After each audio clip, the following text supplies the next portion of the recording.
அஜித்குமார் வாழதுக்கே தகுதி இல்லை அப்படின்னு சொல்லிட்டு காவலர்கள் முடிவு பண்ணி இவரை வந்து உலகத்தை விட்டு அனுப்பிச்சு விட்டாங்க. எதுக்காக இவரை இப்படி அனுப்புனாங்க அப்படின்னு நாங்க தேடும் போது பல திடுக்கிடும் தகவல் வந்து கிடைச்சது. எதுக்காக அப்படின்னு பாத்தீங்கன்னா, சில பேர் வந்து இவர் நகையை திருடிட்டார் அப்படின்னு சொல்றாங்க.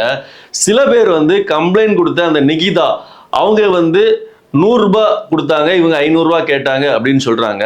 இவங்களுக்காக வீல் சேர் கேட்டேன் நானு.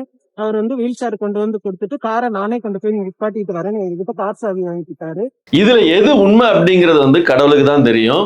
இப்போ இந்த உண்மையை கண்டுபிடிச்சாலும் யாருக்கும் எந்த பிரயோஜனமும் கிடையாது. போன உயிர் போனதுதான். ஒரு தனி மனிதனை வந்து அவரை தவறு செய்திருந்தாலும் அவனை அடிப்பதற்கு யார் உரிமை கொடுத்தா? காவல்துறைக்கு. அவரை அடித்து துன்புறுத்தின வீடியோ வந்து சமூக வலைதளங்கள்ல வைரலா பரவிட்டு இருக்குது. அந்த வீடியோ கொஞ்சம் பாருங்க. இந்த மாதிரி ஒரு மனிதனை இன்னொரு மனிதன் தாக்குவதற்கு யார் அதிகாரம் கொடுத்தா? இந்த மாதிரியான விஷயங்களை தடுக்க வேண்டியதே காவல்துறை தான்.